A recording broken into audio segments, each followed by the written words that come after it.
자, 오늘 말씀을 나누겠습니다. 빌립보서 4장 6절 7절 말씀을 보겠습니다. 빌립보서 4장 6절 7절 말씀입니다. 함께 읽겠습니다.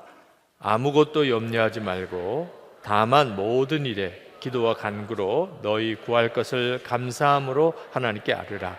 그리하면 모든 지각에 뛰어난 하나님의 평강이 그리스도 예수 안에서 너희 마음과 생각을 지키시리라. 아멘. 저는 저 자신에게 늘 점검하는 것 하나가 있는데 그게 마음이 평안하냐 하는 겁니다. 그저 마음이 편안하면 좋겠지요. 그죠?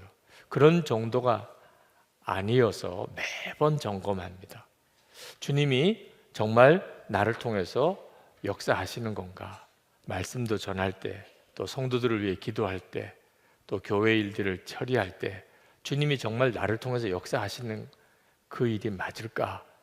그것을 확인하는 기준이 제 마음의 평강입니다. 그전에는 그걸 잘 몰랐어요. 제 마음의 평강으로 주님과 함께 동력해야 된다는 것을 몰랐습니다. 그래서 마음이 복잡했어요. 열심히 목회도 하고 사역도 했지만 마음속에는 두려움도 염려도 굉장히 많았습니다. 어떤 일에 대해서는 저 자신에 대한 열등감, 좌절감, 죄로 인한 낙심, 마음이 복잡했어요. 교우들 앞에 서서 목사로 이렇게 설교도 하고 예배도 인도하지만 마음은 굉장히 복잡했습니다. 열심히는 목회를 하고 사역을 하는데 주의 역사가 나타나지 않는 이유가 뭘까? 왜 하나님은 기도하면 응답하신다고 하셔놓고 왜 역사를 안 하실까? 이유를 몰랐어요. 제 자신의 마음의 심령이 주님이 역사할 수 있는 상태가 아니라는 것을 몰랐습니다. 이걸 깨닫고 난 다음부터 어떤 일을 하거나 말씀을 준비하거나 오늘처럼 이렇게 말씀을 전해야 될 때가 오면 확인합니다. 내 마음에 평강이 있는가? 주님이 저와 함께 하시는 증거예요. 여러분 마음이 평강이 참 놀라운 하나님의 역사를 일으키는 조건입니다. 기도원 원장님 한 분이 목사님 두 분 이야기 한 적이 있죠. 매 금요일마다 기도원에 올라오시는 목사님 두 분이 계신데 한 분 목사님은 기도원에 올라오시자마자 바로 산기도 올라가서 밤새도록 철야하고 그리고 토요일 아침에 교회로 가시고 한 분 목사님은 금요일날 오시면 방에 들어가서 왜 기도원에 왔는지 이해하기 어려울 정도로 잠만 주무시고 그리고 토요일에 아침밥을 많이 드시고 내려가시는 목사님이 계셨어요. 자, 어느 목사님이 목회를 잘하셨을까요? 기도원 원장님이 정말 이해가 안 되는 것이 잠만 허지르게 자신 그 목사님이 교회가 계속 부흥되는 것이 이해가 안 되는 거예요. 그래서 어느 목사님에게 질문을 했답니다. 자기는 정말 이해가 안 된다고. 그랬더니 그 목사님이 자기는 충분히 이해가 된다. 교인들의 입장에서 보면 기도원에 올라가셨던 목사님 토요일에 내려오셨는데 머리는 산발이 되고 눈에는 핏발이 쓰고 피부는 까칠하고 그 산에 올라가서 밤새도록 기도하면 그렇죠 뭐. 네. 그런 모습을 보고 무슨 은혜가 되겠네. 기도원에 갔다 오셨댔는데 얼굴이 뽀얗고 윤기가 나고 눈은 초롱초롱하고 우리 목사님이 은혜를 많이 받았나 봐. 그러지 않았겠나 뭐 이렇게 설명을 하셨댔는데 이건 뭐 그 목사님의 주관적인 해석이고 절대로 이걸 무슨 절대적인 원칙이라고 할 수가 없는 일이지만 우리 안에 내 마음의 심령이 평안해서 그것이 다른 사람에게도 느껴질 정도가 되는 일은 예수님이 내 마음에 계시고 주인 대신 부인할 수 없는 증거입니다. 아무리 내가 몸부림치고 열심을 다하려고 해도 마음에 두려움이 있고 염려가 있고 분노가 있고 좌절이 있고 그러면 주님은 그를 통해서 더 이상 역사하실 수가 없습니다. 때로는 제가 끝까지 이 목사의 직을 잘 감당할 수 있을까? 그런 두려움이 확 밀려올 때도 있습니다.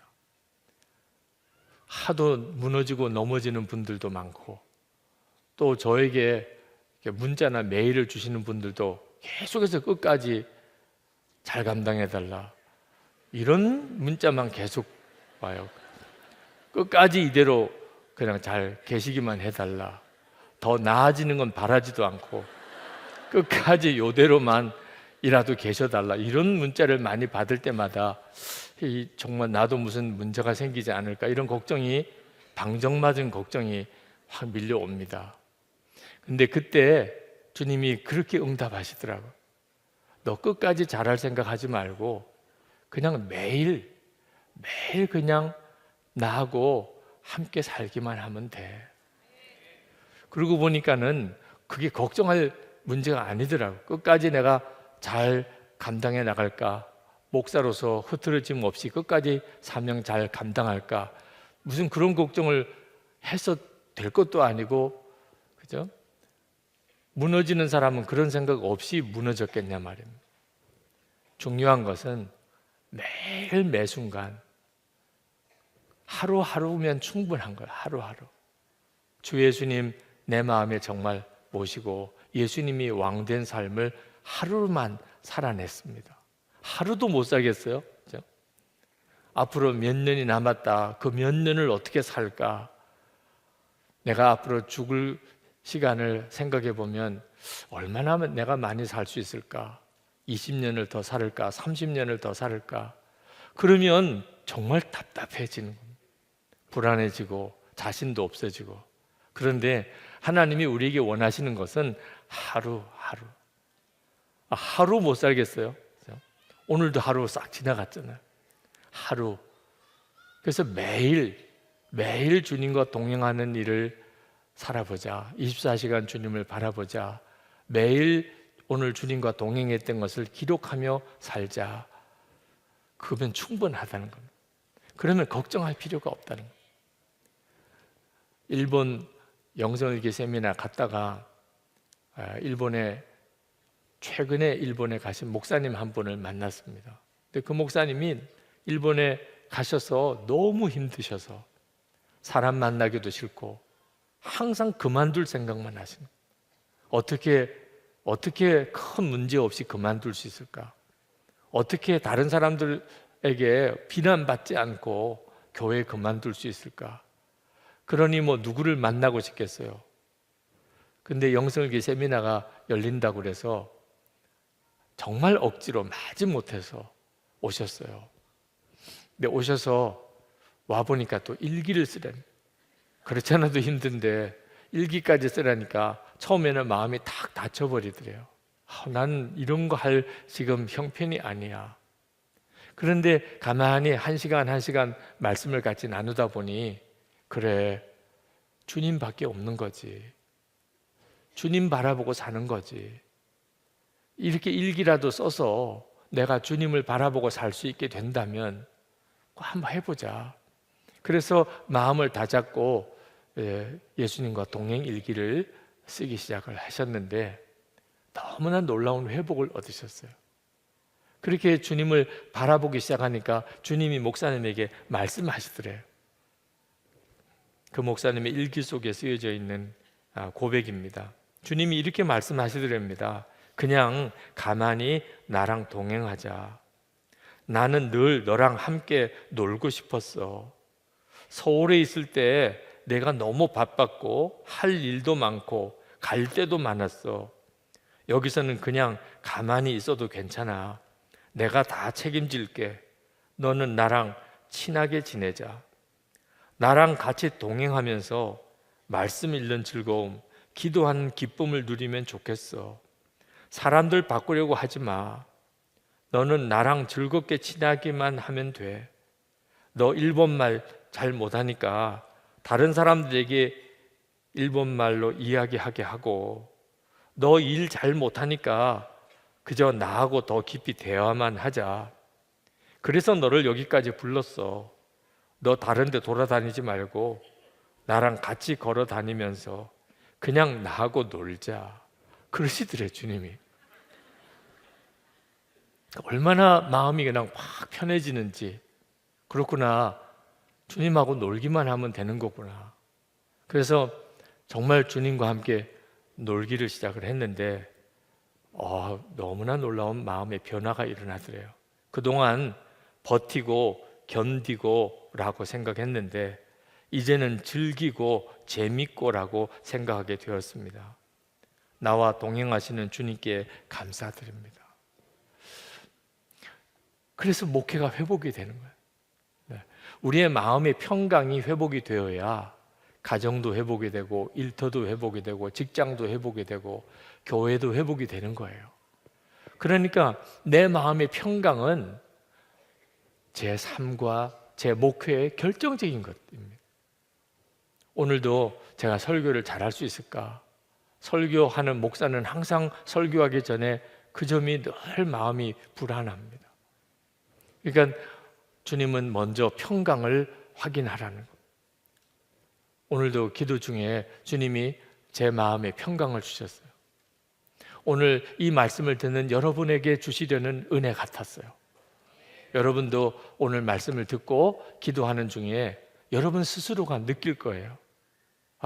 걱정과 염려가 많았는데 내 마음이 요동했는데 내가 이렇게 편안해지다니. 이제는 걱정이 아무것도 없네. 그런 역사가 오늘 여러분에게 있기를 축복합니다. 예수님이 마음의 중심에 계시면 그게 바로 평강입니다. 근데 예수님이 마음의 중심에 계시지 않으면 마음이 요동하게 됩니다.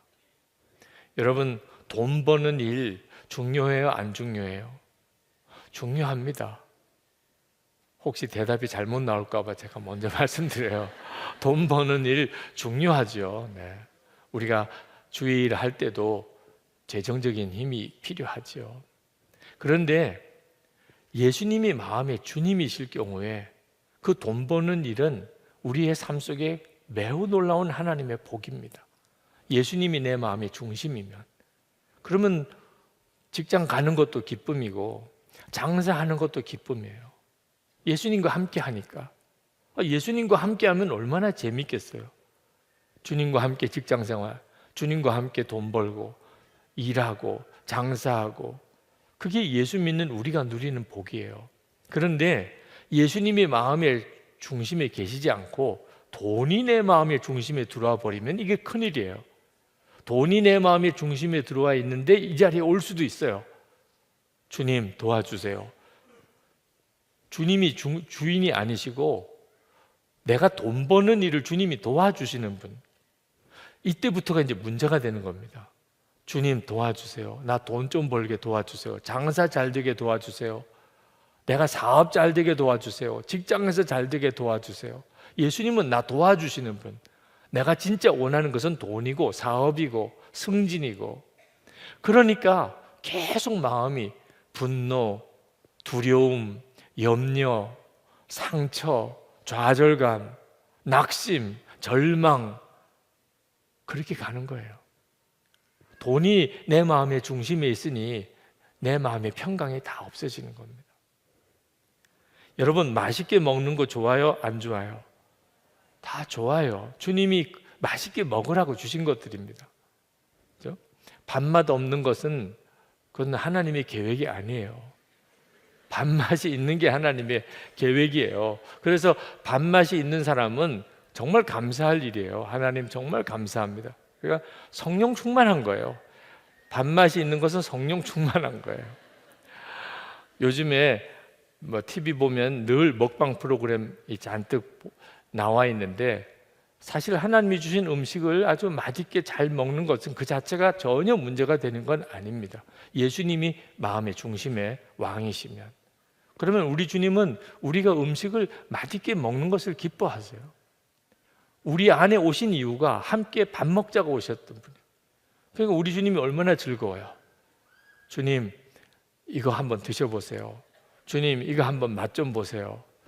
이거는 뭐 어디 음식이고요, 이거는 어디 음식이고요. 식사할 때 주님과 이렇게 대화하기를 주님이 원하시는 거예요.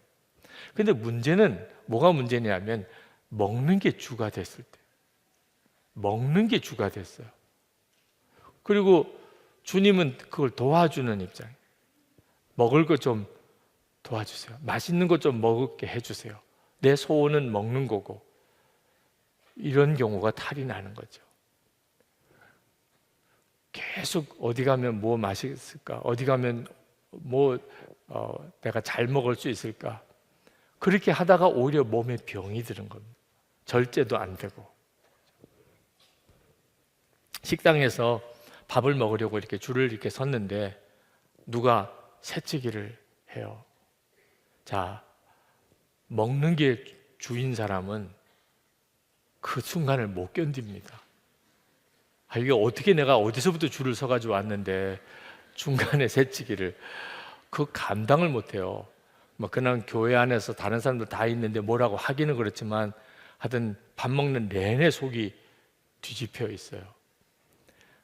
그런데 예수님이 마음의 왕이신 분은 누가 이렇게 새치기에 들어오면 나도 이렇게 배가 고픈데 저 사람은 나보다 훨씬 더 배가 고픈 사람인가 보다.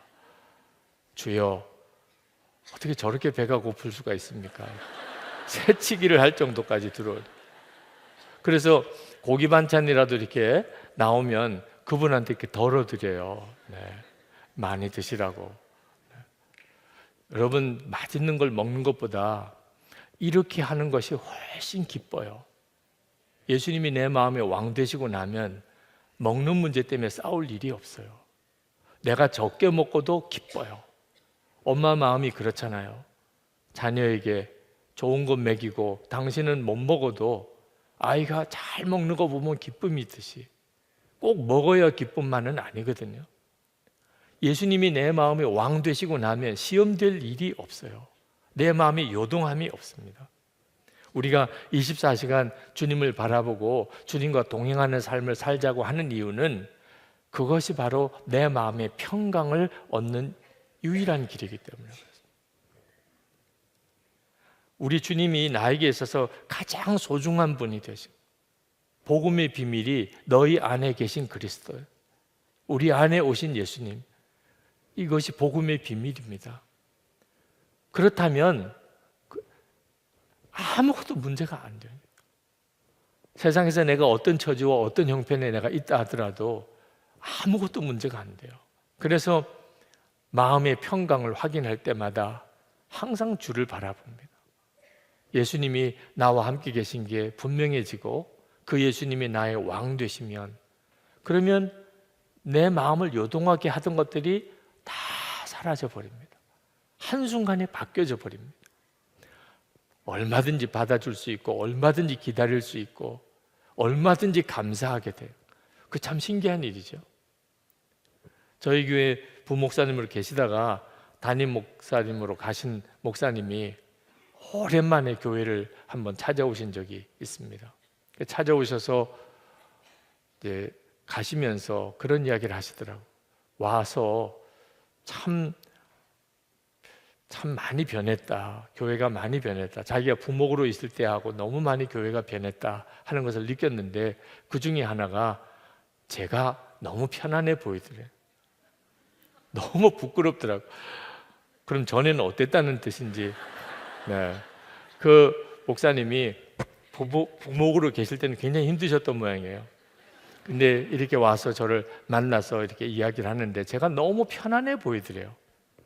아, 그렇구나. 24시간 주님을 바라보자고 했더니 내가 그런 변화가 있는 모양이구나. 저는 몰랐거든요. 그러면서 그분이 하시는 이야기가 더 충격받은 게 있다는. 아니, 내가 변한 것보다 더 큰 충격이 뭐냐 그랬더니 같은 부목사님들이 너무 편안한 것처럼 보여요. 그러면 전에는 어땠다는 이야기인지를 물어보진 않았어요. 부목사님들 사이가 좋기가 쉽지 않습니다. 왜 그런 줄 아세요? 여러분들 때문에요. 나는 어느 목사가 좋아, 나는 어느 목사님 설교가 더 좋아, 자꾸 이러니까 부목사님들이 사이가 좋을 수가 없는 거예요. 계속 목사님들 사이에 서로 경쟁의식이 막 생기니까 그렇잖아요. 그러니 뭐가 좋다고 하는 표현도 참 귀하지만 잘해야 합니다. 괜히 엄한 목사님들 서로 이간질하지 마시고 잘해야 돼요. 나는 어느 목사님 좋아, 나는 어느 목사님 별로야, 이런 표현은 주님이 기뻐하시는 표현이 아닌 것 같아요. 하여튼 그래서 부목사님들이 사이가 좋기가 쉽지 않은데 이 목사님이 오랜만에 교회에 와서 부목사님들을 이렇게 만나보니까 너무 서로 사이가 편안하게 보이더라는 거예요. 깜짝 놀랐다는 거예요. 계속 주님을 바라보고 서로 마음을 열고 지내는 일이 우리도 모르는 사이에 우리를 이렇게 바꿔놓았네. 예수님을 바라보는 것이 우리의 마음이 바뀌는 가장 중요한 열쇠입니다. 우리가 마음의 평강이 없게 되면 예수님이 내 마음의 왕 되심이 아니라는 뜻이에요. 그 말은 내가 내 마음의 평강이 없으면 주님은 아무것도 못 하세요. 주님이 역사를 안 하시는 게 아닙니다. 역사를 못 하시는 거예요. 내가 내 마음이 평강하지 않으니까 주님이 역사를 못 하시는 겁니다. 예수님이 내 안에 계시고 그걸 내가 분명히 알고 그 예수님이 나의 왕이 되시면 즉시 내 마음에 평강이 와요. 근데 내 마음에 염려가 생기면 주님은 아무것도 못 하시니까 그렇게 예수님께서 염려하지 말라고 하신 거예요. 마태복음 6장 31절 32절에 보면 염려에 이르기를 무엇을 먹을까 무엇을 마실까 무엇을 입을까 하지 말라. 이는 다 이방인들이 구하는 것이라. 너희 하늘 아버지께서 이 모든 것이 너희에게 있어야 할 줄을 아시느니라. 그렇게 우리 주님께서 염려하지 말라 하신 이유는 우리가 염려하기 시작하면 아무리 하나님이 좋으신 아버지시라도 우리가 그걸 전혀 경험을 할 수가 없기 때문에 그렇습니다. 그러니 여러분도 늘 점검해야 합니다. 가족들 사이에 대화를 나눌 때도 평강을 먼저 점검해요. 무슨 일을 보러 나갈 때도 어디 거래처를 갈 때도 항상 여러분 자신의 마음의 평강을 점검해야 합니다. 모세가 80의 부름을 받았습니다. 그런데 하나님이 애를 먹었어요. 도무지 모세가 자기 마음을 안 바꾸는 겁니다. 바로에게 가서 내 백성 이스라엘 백성들을 다 이제는 풀어주라 하라 그랬는데 모세가 계속 못 가겠다는 거예요. 나는 입이 둔합니다. 나중에는 하나님이 화를 내셨어요. 내 입을 도대체 누가 만들었느냐.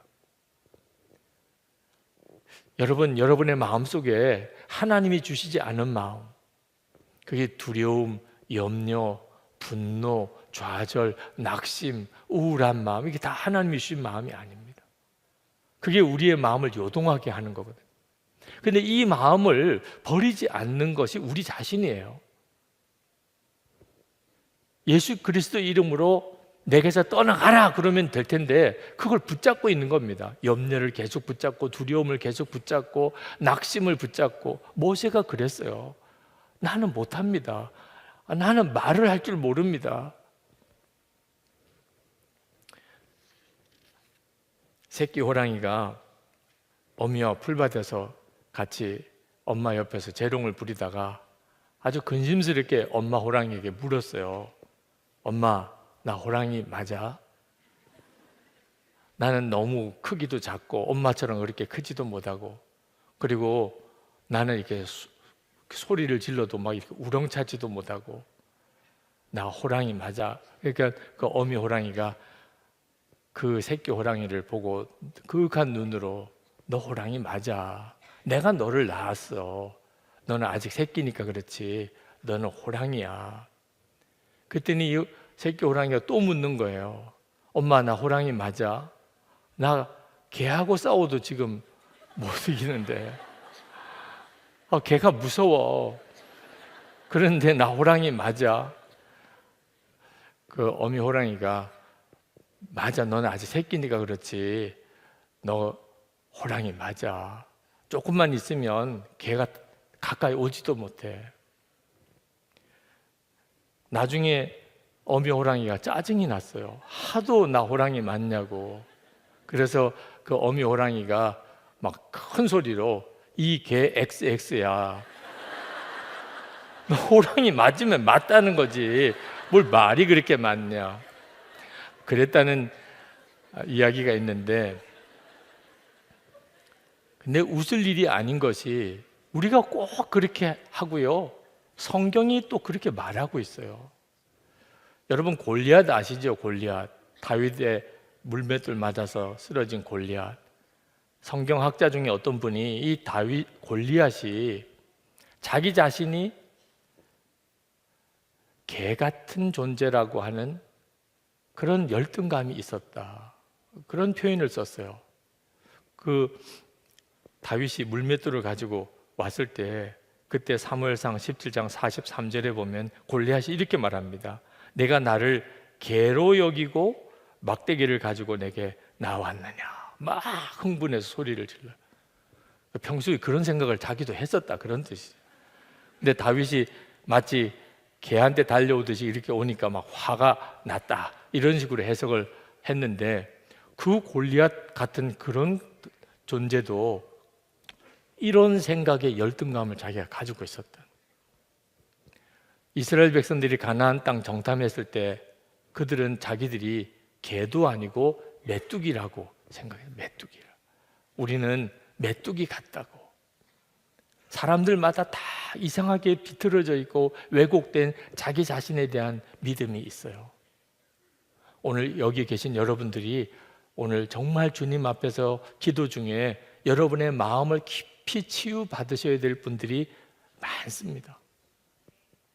자기도 자기를 잘 이해할 수가 없는, 어릴 때 하도 그런 말을 들어서 그랬는지 망할 놈의 자식이라고 계속 들어서 나는 망할 거야. 그렇게 부모님이 또 왜 그런 말을 자꾸 심어줬는지 모르겠어요. 그래서 그랬는지, 또는 학교에서 그 학교의 시험 성적이 그 사람의 능력의 전부가 아닌데도 우리는 어쩔 수 없이 그것 가지고 평가받았잖아요. 그럼 여러분의 성적표는 여러분이 아시죠? 가져오라고는 안 하겠어요. 서로 입장 곤란할 수도 있으니까. 네. 그러나 그게 지금까지도 여러분의 마음을 묻고 있어요. 나는 별 볼 일 없는 존재야. 나는 무능한 존재야. 주님 앞에 나와서 그 문제는 정말 치유받아야 돼요. 우리가 예수님을 바라보자, 주님을 정말 마음의 왕으로 모시고 살자고 하는 이유가 거기에 있어요. 하나님이 정말 원하시는 일은 우리의 마음과 생각을 바꾸시는 거예요. 기드온이 겁쟁이라고 해야 될 만큼 그렇게 겁이 많았습니다. 그 미디안 사람들이 무서워서 포도주 틀 속에 들어가서 거기서 타작을 했으니, 근데 천사가 나타나서 그 기드온에게 큰 용사여 이렇게 불러줍니다. 기드온 스스로가 받아들일 수가 없었어요. 한동안 이게 자기에게 하는 이야기인지를 믿을 수가 없었어요. 오늘도 여러분이 기도 중에 이런 경험을 하시는 분도 있으실 겁니다. 기도를 해보면 주님은 나에게 엄청난 말씀을 하세요. 아무리 생각해도 나는 그럴 만한 사람이 아닌데, 그럴 때 여러분이 오늘 말씀을 잘 새겨서 주의 말씀을 붙잡으실 수 있게 되기 바랍니다. 야곱이 사기꾼이죠. 이름 자체가 속이는 자입니다. 그런데 하나님께서 그 야곱의 이름을 바꾸세요. 이스라엘이라고 이름을 바꿔주십니다. 오늘도 그리하시는 분이 있으실 거예요. 베드로가 반석이라는 이름을 얻어서 베드로가 된 거거든요. 원래는 시몬이었는데 예수님께서 이름을 바꿔주세요. 이유는 너가 어떤 존재인가를 예수 그리스도 안에서 다시 보라는 겁니다. 그냥 허황된 생각을 하라, 그런 뜻 아닙니다. 그저 모든 걸 긍정적으로만 생각하라, 그런 말씀도 아니에요. 예수 그리스도 안에서 주님이 나에게 주시는 생각이 있습니다. 내가 어떤 사람인지를 주님이 나에게 깨우쳐 주시고 싶으신 게 있어요. 그것은 여러분이 상상도 못할 일들입니다. 여러분이 주님이 여러분에게 어떤 계획을 가지고 계신지, 여러분을 어떻게 보시는지를 알고 나면, 그러면 여러분 주변에 있는 여러 많은 문제들이 다 문제가 아니게 보입니다. 예수 그리스도 안에서 하나님이 우리 가운데 이루시는 정말 놀라운 일입니다. 염려는 아무 문제가 없기 때문에 사라지는 거 아닙니다. 그래서 마음에 염려하고 두려워하고 짜증내고 절망하고 낙심하고 이거 해결하기 위해서 여러분이 부딪혀 있는 문제들이 다 해결되기를 바라면 그러면 큰 착각입니다. 돈이 많은 사람, 세상에서 아주 성공한 사람, 그 사람들은 염려가 없을까요? 하도 돈 없이 살아보니까 아유 몇 억이라도 좀 있으면 걱정도 없겠네. 100억 받은 사람한테 가서 물어보세요. 걱정이 없나? 몸이 병들어서 정말 내가 이렇게 죽는 건가 두려움에 사로잡혀 있는 분들, 내가 몸만 건강해지면 정말 아무 걱정이 없을 텐데 지금 몸이 건강해서 오늘 다 오셨잖아요. 환경이 바뀌고 문제가 해결되어서 내 마음에 염려가 없어지는 게 아닙니다. 여러분의 마음에 염려가 사라지는 것은 오직 하나예요. 예수님이 진짜 여러분의 마음의 중심의 왕이 되실 때예요. 예수님이 워낙 크신 분이니까 염려가 어느 순간에 염려가 안 되는 겁니다. 그래서 오늘 여러분 안에 마음의 염려와 두려움, 요동하는 마음이 해결되는 비밀은 주를 바라보며 있음을 명심하셔야 됩니다. 6절 말씀에 염려가 있으면 즉시 기도하라고 합니다. 아무것도 염려하지 말고 오직 모든 일에 기도와 간구로 너희 구할 것을 감사함으로 하나님께 아뢰라. 눈을 돌리라는 거예요. 염려에서, 문제에서 하나님께로 눈을 돌리라는 겁니다. 오늘 여러분이 지금 그렇게 하고 계신 거죠. 주님을 향하여 귀를 기울이고 그리고 믿음의 눈을 떠서 주님을 바라보려고 하는 거잖아요. 그런데 이왕 기도할 거면 감사를 하라는 거예요. 하나님 살려주세요. 이렇게 기도하지 말고 감사로 기도하라는 거예요. 왜? 정말 믿으니까. 하나님은 다 해결하실 수 있는 하나님이시니까. 그러니까 이미 해결된 거나 마찬가지니까. 아직까지 여전히 문제는 있지만 내가 하나님을 믿으니 해결된 거나 마찬가지잖아요. 그러니까 감사하는 거죠. 그것이 진짜 기도인 거예요. 야, 감사가 됐다는 말은 무슨 뜻이죠? 마음이 평강이 온 거예요.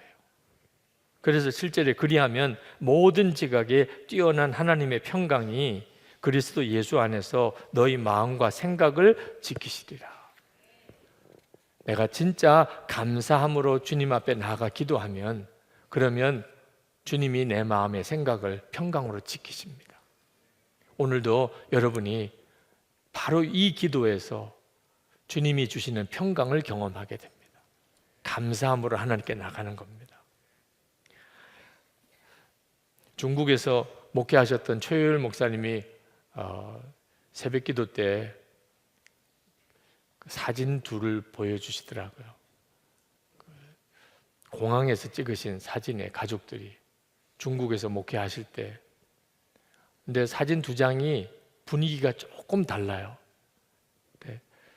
하나는 중국에서 한국에 나오는 비행기를 타려고 중국 공항에서 찍은 거고, 하나는 다시 중국에 돌아가기 위해서 인천공항에서 비행기 기다릴 때 찍은 사진이에요. 그 두 사진이 무슨 차이가 있나 하고 봤더니 어른들은 표정이 완전히 달라요. 중국 공항에서는 그렇게 밝아요. 한국에 가니까. 한국 공항에서는 이제 중국 가야 되니까 그렇게 어두워요. 그런데 애들은 중국 공항에서나 한국 공항에서나 얼굴이 똑같아요. 밝아요. 그러면서 목사님이 설명을 그렇게 하시더라고요. 왜 이렇게 얼굴에 표정의 차이가 나나 생각해 봤더니 어른들은 중국이냐 한국이냐를 보고 있어요. 내가 이제 가는 데가 중국이다. 그러면 아유, 또 고생하러 가는구나. 아유, 어떻게 또 한국에 나올 길이 있어서 한국에 나오면 아유, 이제는 좀 살 것 같으네. 먹을 것도 제대로 먹고 말도 통하고 또 만날 사람들도 만나고 그러니까 기쁜 거죠. 근데 애들은 왜 중국 공항에서나 한국 공항에서나 다 밝지요? 걔들은 엄마 아빠만 바라보니까. 그러니 엄마 아빠가 늘 같이 있으니까 그들은 그냥 한국에 간다고 그래도 기쁘고 중국에 간다고 그래도 기쁘더라. 그러면서 우리가 예수님을 마음에 모시고 사는 게 얼마나 놀라운 것인가. 여러분이 정말 예수님을 마음에 모시고 산다 그러면 환경과 여건하고 아무 상관없이 기쁜 거예요. 어린아이가 부모님이 함께 계시면 그죠? 어디서든지 기쁘죠. 여행 가는 것 자체가 기쁜 거죠. 주님을 바라보지 못하면 우리는 환경과 여건에 따라 계속 마음이 요동치게 됩니다. 그 말은 하나님이 우리를 통해서 역사할 수 없다는 거예요. 여러분, 부모님과 함께 있는 자녀들은 그냥 천방지축 뛰어 돌아다닙니다. 편안하니까요. 걱정이 없으니까. 그렇게 놀면서 계속 확인하는 게 엄마 아빠가 어디 있냐, 엄마 아빠가 저기 있다. 그러면 그냥 또 뛰어다니고 노는 거예요. 엄마 아빠만 함께 있으면 아무 걱정이 없으니까. 그렇게 뛰어다니다가 피곤하면 엄마 아빠 무릎에 그냥 탁 쓰러져서 또 푹 자요. 대합실이든지 어디든지 그냥 자요. 어른들은 그렇게 못 자잖아요. 그죠? 엄마 아빠가 함께 있는 것이 모든 것이니까. 그러니까 어린 아이들이 엄마 아빠를 전적으로 의지하는 것을 보면 아, 내가 예수님을 진짜 믿으면 이렇게 되겠구나 하는 걸 알 수가 있어요. 주 예수님을 바라보시라고 그랬더니 잘 실감이 안 난대요. 보이지 않으시는 예수님을 어떻게 바라보나, 예수님을 항상 생각하는 것이 도대체 뭘 말하는 건가 답답해 하시는 분들이 많으세요. 내가 주 예수님을 정말 바라보고 있다면 마치 엄마 아빠가 옆에 있는 데서 노는 아이들 같아요. 예수님 바라보라고 해서 무슨 특별한 체험이 오는 게 아니에요. 내 마음이 주님이 나와 늘 같이 계시니 걱정이 없어. 염려할 거 없어. 내가 확인할 것은 내가 언제나 주님 생각하고 사나, 내가 아침이나 낮이나 저녁이나 누구를 만나든 무슨 일을 하든 혼자 있든 내가 항상 주님 생각하고 있나? 그러면 걱정 없어. 지금 잘 가는 거예요. 내가 주님을 잊어버리기 시작하는 게 문제인 거예요. 항상 사고는 거기서 나요. 주님 생각하지 못한 채 말해버리니까 이게 주워 담을 수도 없는 말을 하는 겁니다. 주님 전혀 생각하지 못한 상태에서 무슨 결정을 하고 나니까 나중에 수습이 안 되는 거예요. 여러분의 마음이 편안하십니까? 오늘 이 시간에 주님이 물으시는 거예요. 요한복음 14장 27절에 평안을 너에게 끼치노니 곧 나의 평안을 너에게 주노라. 내가 너에게 주는 것은 세상이 주는 것과 같지 아니하니라. 너희는 마음에 근심하지도 말고 두려워하지도 말라. 오늘 이 말씀을 여러분들이 그대로 누리게 되실 겁니다. 나의 평안이라고 그랬어요. 예수님을 내가 바라보면 주님의 평안이 그대로 옵니다. 오스왈드 챔버스 목사님이 그런 말씀했어요. 어떤 상황에서도 믿음으로 예수 그리스도를 바라보면 반드시 마음의 평강이 온다. 오늘 이 밤에 여러분이 실제로 체험해 보기 바랍니다. 그게 내가 정말 주님과 올바른 관계를 맺고 있는지를 보여주는 것이라는. 종교교회 가면 마틴 루터를 생각하는데 마틴 루터에게는 정말 하나님이 믿음의 동지를 붙여주셨는데 필립 멜랑흐톤이라고 하는 사람입니다. 나이는 많이 차이가 나요. 한 15살 정도 차이가 난다고 알고 있는데 그런데 두 사람은 정말 친구 이상의 친구였어요. 죽고 난 다음에 두 사람이 부부도 아니었는데 함께 무덤에 묻혔습니다. 물론 뭐 함께 죽은 건 아니지만 함께 한 무덤에 묻혔어요. 그 정도로 두 사람은 각별했습니다. 종교개혁을 마틴 루터가 끝까지 잘 감당할 수 있었던 것은 이 멜랑흐톤이 있었기 때문입니다. 마틴 루터는 굉장히 행동가입니다. 그런데 멜랑흐톤은 굉장히 지적이고 이론가였어요. 근데 마틴 루터가 종교개혁을 해가면서 수시로 마음에 무너지는 순간이 있었습니다. 중간에 낙심이 되고 그냥 중단할 그런 생각까지도 했었던 순간이 여러 번 있었어요. 근데 그때마다 멜랑흐톤이 옆에서 이야기해 줬어요. 성경 말씀, 성경의 진리가 무엇인지만 확인하고 그게 진리가 맞다면 그러면 조금 더 흔들리지 마세요. 확실히 지나고 나면 반드시 성경의 진리대로 됩니다. 걱정하지 마세요. 그러니까 마틴 루터가 환경과 여건이 어렵고 상황이 너무너무 힘들어질 때 그만 마음이 이렇게 위축이 되고 무너지는 상황에서 멜랑흐톤이 성경의 진리로 하고 있습니까? 당신이 주장하고 나가는 게 성경의 진리입니까? 그러면 걱정하지 마세요. 그러면서 늘 인용해 준 성경 구절이 로마서 8장 31절입니다. 그런즉 이 일에 대하여 우리가 무슨 말하리요? 만일 하나님이 우리를 위하시면 누가 우리를 대적하리요? 그 성경을 몇 번을 읽어줬는지 모른답니다. 마틴 루터에게. 그러면 루터가 다시 마음을 추스려서 끝까지 종교개혁을 이뤄낼 수 있었다는 거죠.